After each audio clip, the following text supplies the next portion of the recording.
Pour prendre soin de ton corps pour autre chose que son apparence, joins-toi au mouvement Imparfait, libre et en santé.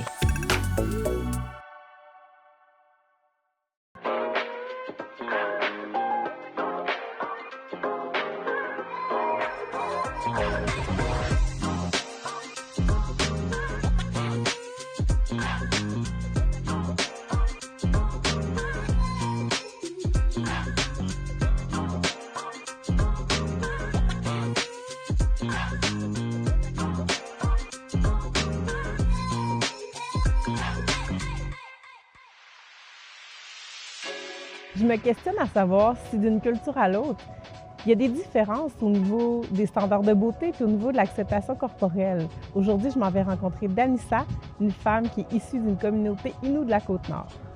Kwe, bienvenue à cet épisode.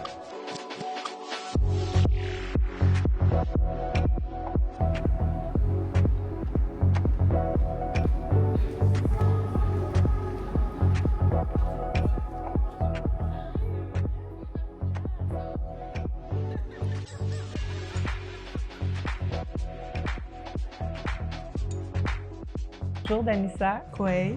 Donc, tu vas nous partager ton histoire personnelle à travers la thématique de l'épisode qui est l'influence de l'image corporelle dans la culture Innu. Toi, tu as fait un gros processus de transformation, de développement personnel en lien avec beaucoup de choses, mais notamment avec l'amour de soi. Je suis très contente de pouvoir aussi partager ça parce que pour moi, c'est l'amour de soi, la confiance, c'est tous des thèmes qui vibrent à l'intérieur de moi. C'est pourquoi j'accompagne aujourd'hui des femmes. Je lance mon défi bientôt au niveau de la confiance, mais aussi la reconstruction de soi parce qu'en communauté, c'est pas toujours facile ce qu'on vit, mais il y a toujours moyen de se reconstruire dans la vie. Tu dis en communauté, c'est pas toujours facile ce qu'on vit. Toi, qu'est-ce que tu as vécu personnellement? Puis comment tu l'as transcendé dans ton histoire personnelle? Moi, j'ai grandi dans une famille un peu dysfonctionnelle. Il y avait beaucoup de consommation de drogue, d'alcool, la vente de stupéfiants. Fait que j'ai grandi dans un milieu insécurisant, des abus sexuels, l'inceste. À 18 ans, je consommais d'autres drogues de façon excessive. Puis j'ai rencontré un homme qui était violent. Donc, j'ai vu la violence conjugale, j'ai toléré. J'avais pas de confiance, j'avais pas d'estime. J'avais pas cette notion-là aussi de respect pour moi-même. Ça a été tout un mélange de beaucoup de choses, de traumatismes, des blessures qui ont répercuté aussi dans ma vie d'adulte, de jeune adulte, jusqu'à finalement en 2011. Quand j'ai réalisé que j'avais juste une seule vie, j'ai décidé de prendre le contrôle de ma vie. En quoi ça l'a impacté la relation que tu avais avec ton corps, d'avoir vécu tout ça? C'est sûr que mon corps, pour moi, c'est un objet d'assouvissement sexuel. Je n'avais pas de respect pour mon propre corps. Je prenais pas soin de moi, soin de mon corps, soin de moi, de mon mental, rien. Donc, dans mes relations à l'âge adulte, ça a pris beaucoup de temps avant que je me réapproprie ce corps-là, que j'apprends à aimer, à respecter ce corps-là. Qu'est-ce qui a changé aujourd'hui? Comment tu te sens par rapport à cette nouvelle relation-là avec ton corps? Aujourd'hui, ben c'est sûr, j'ai développé mon côté spirituel aussi. Je vois mon corps comme le véhicule qui me permet d'avancer vers ma mission de vie, avec le processus de pardon, de connaissance de soi, d'estime de soi, de confiance. Ben j'ai appris aussi à donner de l'amour à mon corps, donc prendre des bains, me mettre la crème. Comme vous voyez aujourd'hui, je suis très poupoune, je suis très féminine. J'ai aussi un côté masculin comme tout le monde, mais j'assume beaucoup ma féminité. Puis la sexualité, c'est sûr qu'ayant vécu des abus sexuels, mes relations sexuelles ont été très malsaines pendant plusieurs années, jusqu'à ce que j'apprenne à pardonner ça, mais commencer à avoir une sexualité saine avec moi-même d'abord, avant de le faire avec les hommes. Donc, d'apprendre à avoir du temps avec moi, puis tout ça. C'est important parce que sinon, on ne peut pas comme transcender cette douleur-là quand on n'apprend pas à l'assumer, mais à l'apprivoiser. Ouais. Parce que les traumas, oui, ils sont là. Je les ai guéris, mais ils ne sont pas partis. Ouais. J'ai appris à vivre avec ça.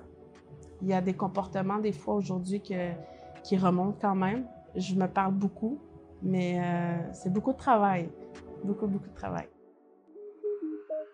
On a parlé dans un épisode précédent de l'impact que pouvaient avoir les traumas passés sur la relation au corps, sur la perception de soi, puis sur la santé, éventuellement. Avant même de parler d'image corporelle, il est important d'aller investiguer et d'aller traiter l'impact, justement, que ces traumas-là peuvent avoir eu sur nous. Ça me permet de souligner l'importance d'être bien accompagné par un professionnel de la santé pour aller investiguer et traiter les problèmes liés à ces traumas.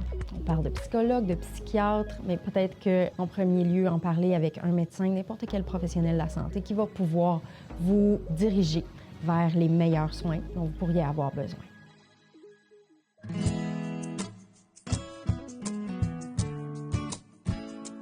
Je pense que la notion de la beauté, c'est quand même relatif à tout le monde, mais dans un milieu où il n'y a pas nécessairement toujours la confiance et l'estime, l'importance de se donner l'amour n'est pas toujours très présente, bien, le corps a comme l'apparence, je veux dire, est comme un peu mis de côté. C'est comme pas, c'est pas notre combat, par exemple, d'avoir la beauté selon ce que la société dit, parce qu'on a d'autres combats beaucoup plus importants que l'apparence. Tu sais, même le maquillage, il y a beaucoup de femmes qui se maquillent pas. C'est pas comme on doit se maquiller, on doit s'aplatir les cheveux pour être belle. Donc, il y a un phénomène que j'ai remarqué aussi en communauté, c'est la dévalorisation interne. Nous, entre nous, on peut utiliser ça, faire l'autodérision, faire l'humour, mais vraiment mal déplacé sur des situations qu'on vit en communauté. Mais, mine de rien, ça a quand même des impacts, surtout sur nos enfants. Moi, ma fille, elle avait 11 ans. On a vu comme un enfant se promener dans la communauté l'autre fois en vélo, puis elle était comme pas trop bien habillée pour le temps qu'il faisait.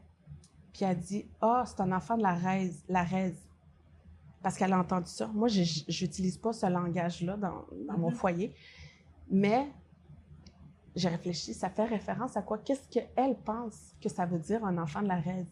La réserve. Oui, réserve. Donc, il y a comme ça que moi, j'essaie de contrer un petit peu, en tout cas d'abord dans mon foyer, mais aussi sur mes réseaux sociaux, c'est d'essayer de valoriser les belles choses. Parce qu'entre nous, il y a beaucoup de jugements. Étant donné qu'il y a beaucoup la proximité, tout le monde connaît tout le monde. C'est un peu comme dans les petits villages, là. Tout le monde connaît la vie de tout le monde. Il y a le jugement. Puis si on sort du lot, on se fait critiquer.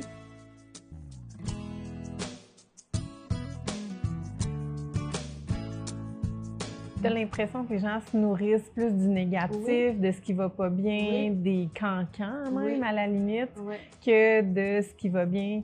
C'est comme le réflexe est plus vers ce qui va pas bien. Oui, puis tout ça, ce que j'explique, ça a des impacts sur la confiance, sur l'estime, sur le fait que si on ressort un peu du lot, ben là, t'es pas comme nous, t'es différente. Fait que moi, j'ai connu ça. Ça m'a pris beaucoup de temps avant d'oser être la personne que je suis vraiment, d'oser briller. Aujourd'hui, je sais que je suis les gens me considèrent un peu comme inspirante, parce que je pense que je suis très authentique, mais ça a pris beaucoup de temps avant de faire sortir cette authenticité-là, cette vraie Danissa. Ça a pris beaucoup de temps, justement, parce que je donnais trop d'importance au regard des autres, aux critiques. Qu'est-ce qui a été l'élément déclencheur, justement, qui a renversé la vapeur, là? Alors, je me souviens très bien de cette journée-là. J'ai rencontré quelqu'un. C'était une rencontre comme ça, on parlait. Puis, on a parlé beaucoup, très, très longuement. Pour finalement, à la fin, la personne me dit « Danissa, tu sais que tu as une grande mission. » Puis ça, cette phrase-là, je le savais, mais j'avais jamais osé en parler à personne. Je savais qu'à l'intérieur de moi, il y avait quelque chose qui bouillonnait, qui demandait juste à sortir. Puis ça m'a comme libérée. J'en ai la chair de poule, je t'en parle. J'ai des frissons avec toi là en ce moment, c'est incroyable. Ça a brisé mes chaînes, malgré tous les traumatismes et les blessures qu'elles peuvent avoir vécues. Donc, je pense que c'est possible de s'accomplir dans la vie, même si tu as vécu des abus sexuels, si tu as été en prison, par exemple, dans mon cas. Tout est possible. Sky is the limit. Puis la seule chose, c'est qu'il faut être en action tout le temps. Il faut travailler se dépasser. On nomme dans l'entrevue la dévalorisation ou l'autodérision. C'est souvent utilisé chez les gens comme un outil d'acceptation sociale, surtout chez les gens qui se perçoivent comme différents. C'est comme si de nommer ce qui va pas bien d'emblée ou ce qu'on perçoit de négatif, bien, ça met la table, puis on est capable de passer à autre chose. Ça peut effectivement avoir un effet à double tranchant, c'est-à-dire d'avoir un impact négatif sur l'estime personnelle. Ce qu'on recommande à ces gens-là, c'est de changer de lunettes, changer le filtre par lequel ils voient le monde, mais surtout se voient eux. Ça peut être difficile, surtout si on a des années de pratique à ne voir que ce qui cloche, à ne voir que le négatif chez nous ou autour de nous. Mais quand on réussit vraiment à le faire, ce qu'on remarque, c'est que ça a un effet vraiment positif sur la personne et que ça peut avoir un effet rebond aussi chez les gens autour de la personne. Dans mon cas, c'est sûr que j'ai des formes, j'ai un surplus de poids, puis quand même, l'embonpoint, c'est quand même une réalité dans nos communautés. Puis je pense que les gens acceptent aussi. C'est pas comme on doit être mince pour être belle. Mm-hmm. Je veux dire, il y a des personnes plus enveloppées, d'autres moins, plus menues. Je veux dire, c'est accepté, c'est correct. Je pense que tu sois grosse ou pas, l'important, c'est de s'assumer, de s'aimer, mais de se mettre en valeur aussi. De façon à être bien avec soi-même, de façon à se trouver belle. Oui. Puis de nous s'apprécier en tant que personne. Oui. Mais je trouve ça intéressant ce que tu dis parce que dans la culture Innu, c'est ça, il y a peut-être moins de préjugés, moins de pression en fait à ressembler aux standards de beauté de la société. Ouais. Mais moi, c'est pas ça que j'ai vécu en tant que femme. Puis je trouve ça beau de t'entendre parler de ça, de voir que l'acceptation corporelle est beaucoup plus facile dans les communautés. Je dirais, c'est pas comme plus facile, c'est comme pas une préoccupation d'essayer de vivre, d'avoir une bonne qualité de vie. C'est déjà ça, un des grands enjeux. Donc, être belle puis être mince, c'est comme, on peut-tu, on va attendre un petit peu avant de... Ouais, je pense que c'est un peu comme ça que moi, je le vois, que je l'explique. Là. Si tu as vécu, par exemple, soit des abus ou des choses, des traumatismes, des phrases blessantes même, je pense que c'est d'aller transcender ça parce qu'on ne peut pas vivre éternellement dans le passé. Je veux dire, on doit vivre dans le présent, s'accepter, vivre pleinement, mais surtout vivre selon sa véritable personne. Si tu as envie, moi je connais une femme, elle est très sportive, puis elle est tellement belle dans son look, mais c'est son look. Une fois, elle m'a dit, moi, je trouve ça beau ce que tu portes, mais c'est pas mon style. Mais elle porte bien, tu sais, son look sport, puis tout ça. Fait que c'est d'être qui on est, vraiment, dans le fond. Que tu sois sportive, que tu sois coquette ou que tu sois juste simple, parce qu'il y en a des femmes qui aiment juste... Fait que, tu sais, c'est d'accepter qui tu es pour projeter qui tu es vraiment, dans le fond. Oser incarner la vraie personne que tu es. Voilà, c'est ça. Oh, wow! Merci tellement pour cette entrevue inspirante. Franchement, là, t'es une femme magnifique. Je pense que ton message va résonner pour beaucoup de gens. Au final, que tu sois autochtone, africaine, noire, japonaise, on est des femmes. Une femme reste une femme, puis on doit accepter sa féminité, sa personne. Peu importe notre origine, peu importe notre culture, l'impact de l'image corporelle semble être présente plus ou moins d'une société à l'autre. Mais j'ai l'impression que ce qui est universel, par contre, c'est l'amour de soi. La chose qu'on peut aller chercher à l'intérieur de soi, la personne qu'on n'a peut-être pas encore découvert. Et comme le dit si bien Anissa, pour pouvoir renaître de nos plumes. À bientôt!